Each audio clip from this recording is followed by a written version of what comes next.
Nice results back-to-back for Real Madrid in the Champions League and La Liga. Alex Kirkland was keeping an eye on this one for us, Alex. An opposition which isn't going to offer the same quality, which kind of then adds to the discussion as to whether or not you can read in too much into this. But in the end, Real Madrid get the job done, and that's enough. Yeah, they did what they had to do, kind of, Dan, and let me explain what I mean by that. Yes, they won big, they assured themselves of a place in the playoffs. They've still got a, albeit a highly unlikely chance of making the top 8. It would take quite a weird set of results, I think, next week for them to do that. So almost certainly they're going into the playoffs. The only but, I think, about tonight is, yes, they scored 5 goals. But, you know, watching this game, they could have scored 1 or 2 more. And goal difference could be a factor here, because looking at the teams they might face in the playoffs, there's quite a variety there in terms of quality of those potential opponents. And so goal difference to move up the table 1 or 2 places ahead of teams like Bayern, ahead of teams like Dortmund, could be important. And I just wonder if they might end up regretting conceding that late goal, which, yes, on the face of it, doesn't matter in a 5-1, but it might matter in terms of potential playoff opponents. Oh, Alex, you're very focused on this. Yeah, I like it. I thought that 5-1, nice, and you're like, no, we want more. Look at the goal difference. Look at this. A man that is absolutely up to date on this table. Unlike anyone else. Alex, you look at it, obviously, Vinicius Junior, brilliant in the second half today. How much of a discussion has it actually been in Madrid over the last few days, considering how impressive Mbappe was without the Brazilian at the weekend? Yeah, it has been mentioned, and this has been a concern right since Mbappe come in. We know that Mbappe and Vinicius like to occupy the same kinds of spaces, you know, either drifting left or starting left and drifting inside. And it's true that when Vinny isn't there, Mbappe does look to have a bit more freedom. Mbappe admitted it actually in the press conference before this game yesterday. He said, look, he was thinking too much earlier in the season, thinking a lot, and part of that was him worrying about, am I moving too much into Vinny's spaces? Am I moving too much into Rodrigo's spaces? Now, he said that he's basically sorted that out now. He feels a lot more comfortable. We're seeing that in his performances.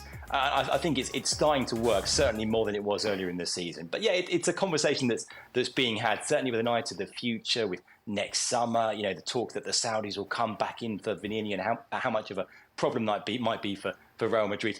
The player I really feel sorry for is Rodrigo, because he scored twice tonight, scored 2 really good goals, the most important goals as well, the first 2 in the game to get them on the way after a tough start. And he gets forgotten about because it's always about Mbappe and Vinny and Bellingham. And Vinny was actually named MVP of this game when really I think it should have been Rodrigo.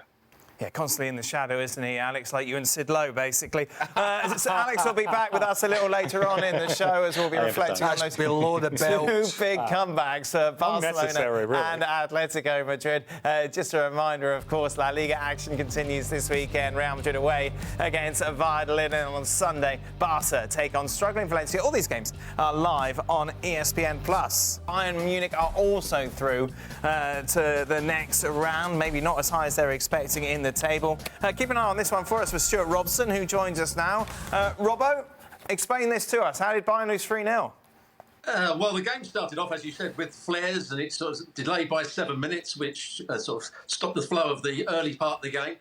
And Feyenoord came out with a game plan. They were going to sit deep, they were going to be compact, they were going to defend for their lives, and they were going to try and play on the counter-attack. And for the first 20 minutes or so, they weren't able to get out, and Bayern Munich didn't do enough. The wide players didn't get involved enough. They didn't go past their men.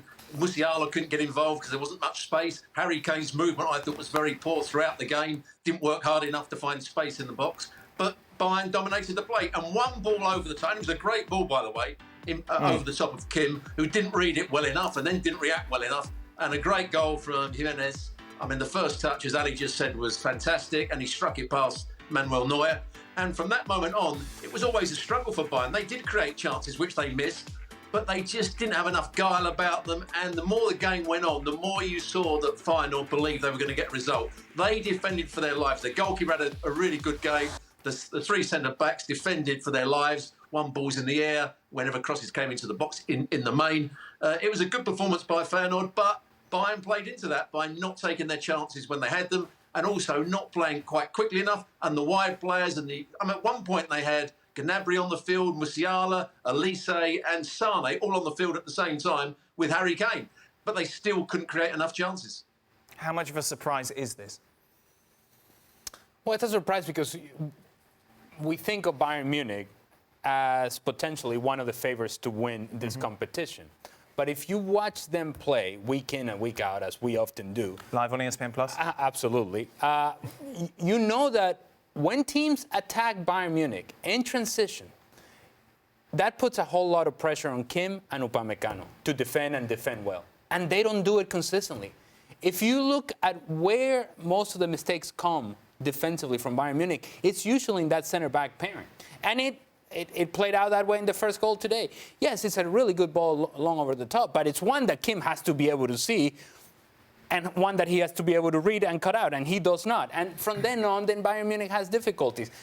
There are vulnerabilities to Bayern Munich that haven't been exploited all the time this season in Bundesliga, but they're there. And if you're able to find those vulnerabilities time and time again, you're going to score against this team. Bayern Munich, having said all of that, still very much favourites, aren't they, to go on and win the Bundesliga this season? As we mentioned, of course, they have got a lead, a small lead over the defending champions, Bayer Leverkusen at the moment, 4 points. Just a word on Borussia Dortmund, inevitably, wasn't it, really, considering how terrible they've been. Lost yesterday in the Champions League. Nuri Sahin has been sacked as their coach. Robson with us once again to reflect on this 2-0 win over Zagreb. This is the game you were keeping an eye on as well, Robert. 3-0. It was 3-0. Oh, yeah, 3-0. Sorry, I was just reading.